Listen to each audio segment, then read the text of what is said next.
All right, welcome back. You are watching India Tonight. I'm Nivedhana Prabhu, and with me is my colleague Sumita Kareer. And of course, we continue to put the perspective as to what we do have in store for you. But let's focus on the top development at the moment that we'll continue to decode with our guests also joining us tonight. Because as the world awaits the announcement of the 2025 Nobel Peace Prize, one name clearly dominates the speculation: US President Donald Trump. And with nominations from figures like Israeli Prime Minister Benjamin Netanyahu and Pakistan's government, Trump has aggressively touted his role in brokering what he, of course, calls the end to 7 wars and potentially an 8th through his proposed Gaza peace plan. Now, even families of Israeli hostages released in recent deals have urged the Nobel Committee to honor him, crediting Trump with bringing light in their darkest times. But experts, of course, are skeptical. Long-time Nobel observers point to Trump's divisive rhetoric, his skepticism on climate change, a key peace issue for the committee, and, of course, a track record that clashes with the Prize's emphasis on multilateral cooperation and building bridges, that is, among countries. But the big question, will Trump finally claim the prize he's long coveted or face another snub? The Oslo decision might have a bearing on the world trade and politics as well. We decode all of that tonight. In fact, both Sumita and I will be doing that. But before we deep dive into that, let's listen to what Trump had to say. We'll have eight in 8 months. That's pretty good. Nobody's ever done that. Will you get the Nobel Prize? Absolutely not. They'll give it to some guy that didn't do a damn thing. They'll give it to a guy that wrote a book about the mind of Donald Trump and what it took to solve the wars. And he'll get the Nobel Prize will go to a writer. No, but well, let's see what happens. But it's be a big insult to our country. I will tell you that. I don't want it. I want the country to get it. But it should get it because there's never been anything like it. Think of it. So if this happens, I think it will. I don't say that lightly because I know more about deals than anybody. This is what my whole life was based on. But to have done 8 of them is just like such an honor.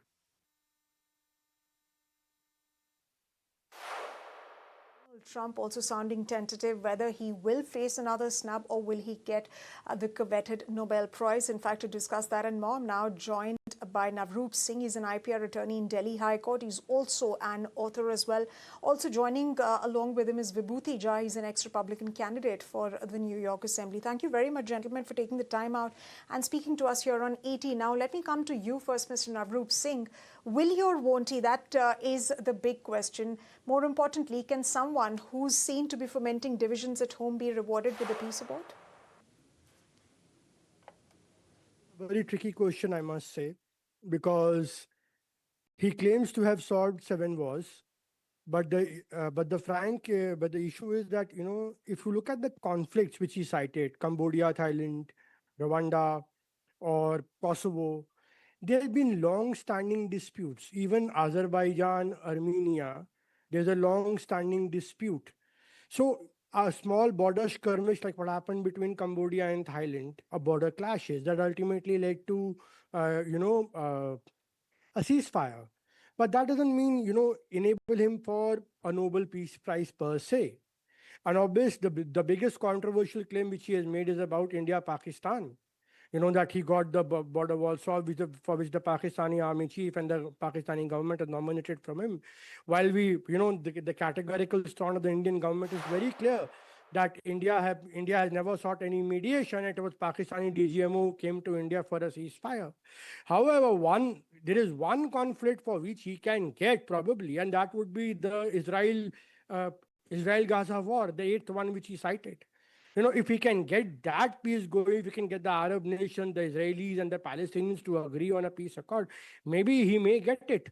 But since so far as the claims which he cited in the UNGA and so many, Cambodia, Thailand, Rwanda, India, Pakistan, Israel, Iran, those are long pending disputes. They have a very checkered history.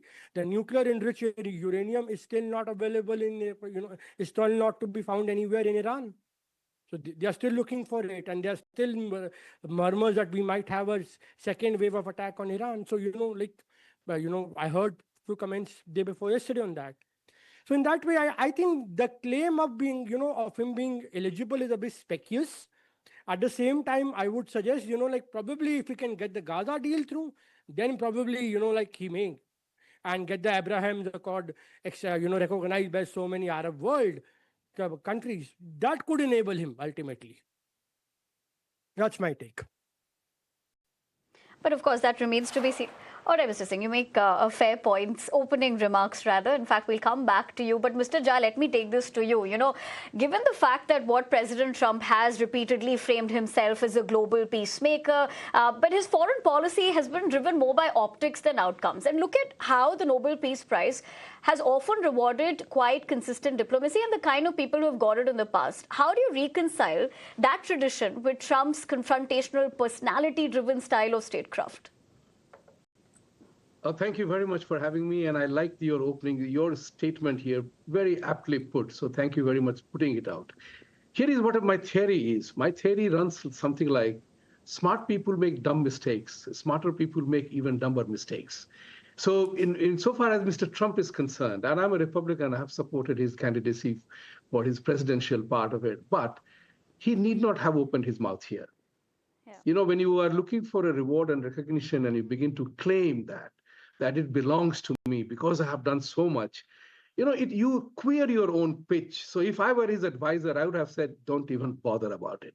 You did not become the president to win a Nobel Peace Prize. But in my second take on this matter is that Nobel Peace Prize and Literature Prize, these two, they can be given to anybody. And I was going through the list of awardees and why were they awarded from 1901 onwards till the last one. Majority of them are towards making efforts or the work towards something. It has never been given for a conclusive victory in any one arena or the other. Mr. Obama, you know, he got the award for just looking good and, you know, and saying something nice things that he was very prone to making statements. Malala or Satyajit is the Indian guy who got the only Indian guy in the list is Peace Prize is Satyarthi Rao. Now, these people have all done something, but what has actually happened? Right. And critically examine that. And I'm making a reference to Malala's award, crime against children. Right. Has it stopped? Everybody knows here how Indian children, girls particularly, in her own country, are still being taken up, kidnapped, forcibly married and converted to 60, 70-year-old people. This is what is important to bear in mind. And if I were Trump, and let me put it this way very bluntly, I don't want to be in a company of Henry Kissinger and Yasser Arafat. There may be many more successful people who deserved it. I'm not going into that part. But I would say very simply, he deserved the award for what Navroopji said about the Abraham Accord. He was on record making a statement that why are we getting involved in Middle East where they have been fighting their tribal wars for thousands of years? Once you step in, they want you to solve the war. And once you are there, then they say foreigners are sitting on our land. This is a very tricky issue. And I totally agree with Navroopji that if he does succeed in getting the hostages released, forget about the peace accord, because the Hamas doctrine statement, which I have analyzed fully, yes, it already says that we will not accept any negotiated settlement, and their preamble says death to Israel and death to Jews. Go figure out. So it is a political award. It is an aspirational thing. And I think Trump is mocking Nobel Peace Committee here because you gave it to Obama and you are not giving it to me who is doing something to bring about peace. That's the important part. And of course, Mr. Jha. Mr. Jha, there was a bit of criticism as well as far as the awarding of the award to Obama is concerned, given the kind of wars that the U.S. administration at that point in time was engaged in. We'll come to that point in just a bit, but let me also introduce on the panel Mr. Jonah Blank. He's an American author and journalist. So, Mr. Blank, let me ask you, why does President Trump want the award so badly, the Nobel Peace Prize so badly? And after Friday, will his efforts to hold all of these wars that he's been talking about, especially with respect to the West Asia war, then of course the Russia-Ukraine war, will he halt his attempts to bring a closure as far as these wars are concerned? Well, thank you for having me. He wants the Nobel Prize for two reasons. The first is that it was given to President Obama. The second is that, in his own words, he is a very greedy person. That's not me talking, that's him talking. He's greedy, he wants it just to feed his ego. And if this were the Nobel Prize for wine then I'd say he should get it. But he has done, not only has he done nothing to deserve the Nobel Peace Prize, he's done everything against the values of the Nobel Peace Prize. Who are the winners who stand out the most? Mother Teresa, Nelson Mandela, Desmond Tutu, Martin Luther King Jr. These are people who are an example, an inspiration. They may succeed, they may fail, but they give us all an ideal to quest for. Trump does exactly the opposite. He claims to have solved 8 wars. He's solved none. He's done nothing. He hasn't even really tried. As Mr. Singh quite rightly pointed out, he has not solved the most important of these wars. He's claimed to, that between India and Pakistan, which was not even a war, but merely another conflict.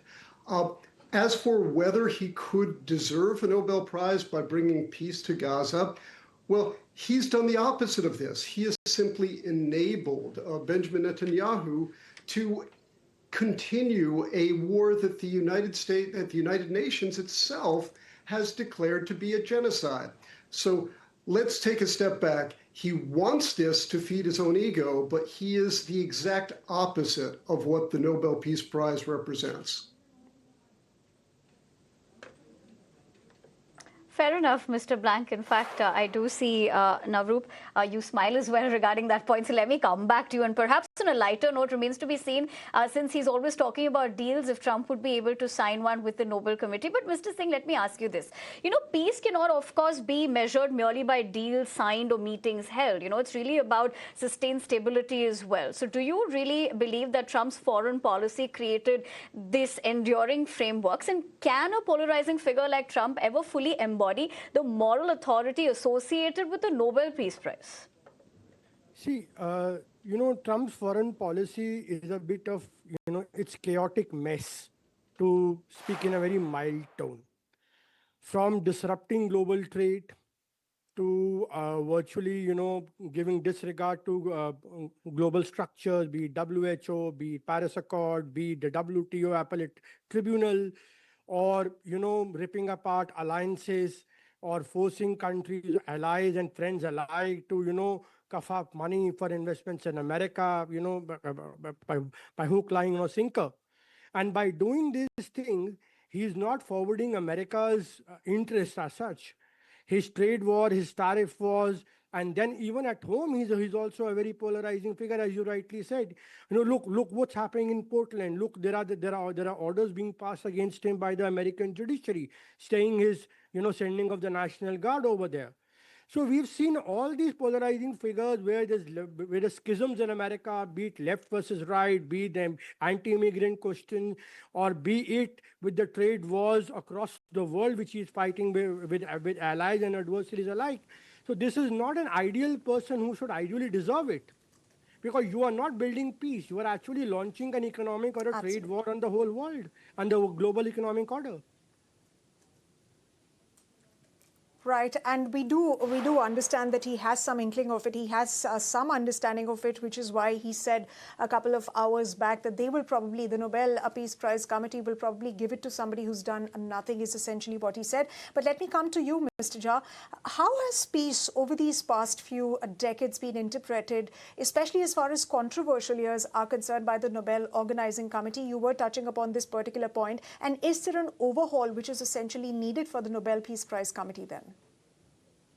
I would put it very simply that Nobel Peace Prize also needs to regain its glory in all real sense.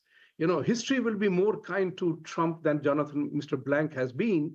You know, what I want to say here, extraordinary times require extraordinary measures. These are very established norms of life. Sometimes you have to take things which are unpleasant. Who will bell the cat is a famous statement that goes about. Somebody took that responsibility to do that. He is doing it rightly or wrongly. History will judge that.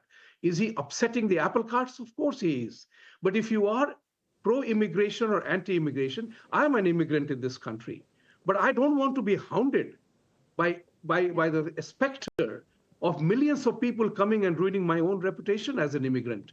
Today, we all know, and this is an established fact, I hope Mr. Blank and people like us will do an article on this, that how illegal immigration is hurting the legal immigrants who are here. Because we are now branded, and I will take very specific aspect on this. Both of you are aware of that. How H-1B fiasco, which is a fiasco of the US government, is the way they handled it, has made us look like villains of the peace in America. So if somebody is trying to address that scenario and it ruffles feathers, it upsets the apple carts, it has to be addressed, that matter. So if he's sending people to Oregon or wherever, it is to fix a particular problem. It's never pleasant to solve a very complicated, difficult problem. It really ruffles feathers. And as I work in the domain of transformation and change, the one thing which I do know is that people who demand change, they are the last people who want change if they have to participate in it. Change for everybody, not for me. That's the issue, which is a very important psychological challenge that this man is facing. Yes, he has his personality, quirks, which makes him unpopular. And I have said it to him to reach the message that if he imbibed just 5% of sophistication of Barack Obama and Bill Clinton, he would have solved a lot more things in much better way. But he is what he is. After all, 70 million people or 72 million people elected him. It was not a farce. Let's put it that way. So somebody wants something to be handled. It needs to be fixed. You remember that Biden used to tell people, since Portland came into the conversation, Biden used to say, give me more power. Congress must pass legislation to stop illegal immigration. What was he asking for? Judges and more people to regularize illegal immigration. What Trump did, stopped illegal immigration completely. And all he said was, you needed a change of presidents. That's it. This is what is important for people to understand, that extraordinary times require extraordinary measures. It will hurt people. It will hurt common people. You do not know who will get hurt. So let's kind of be very careful on that matter to judge him outright as a negative part.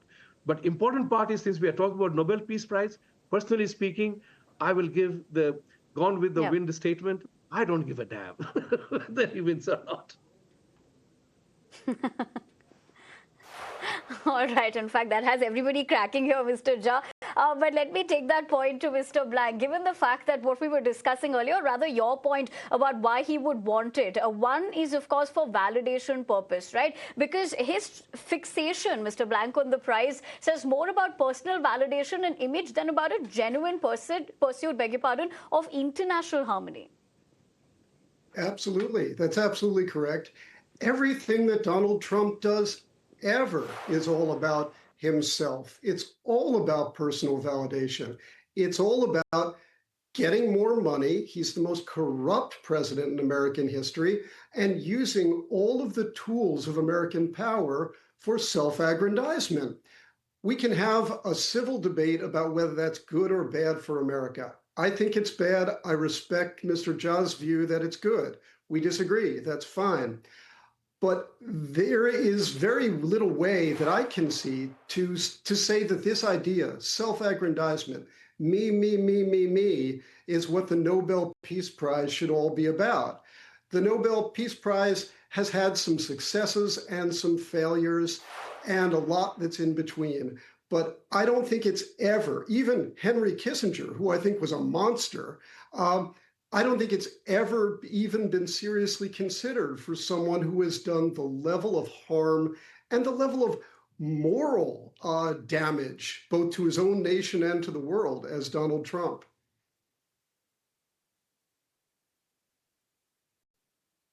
Mr. Blank, in fact, we will have to wrap up this discussion. On that note, thank you very much, gentlemen, for taking the time out and speaking to us here on ET Now. In fact, Mr. Blank, you say that Trump cannot be a contender for the Nobel Peace Prize, but when you look at the other side of the story, well, during Obama's reign, he was awarded prize just months into his presidency. Meanwhile, the U.S. was involved in several conflicts in Iraq, Syria.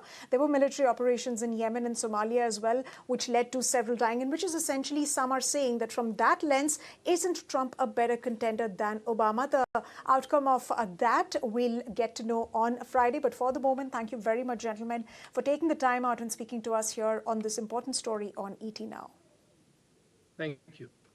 All right.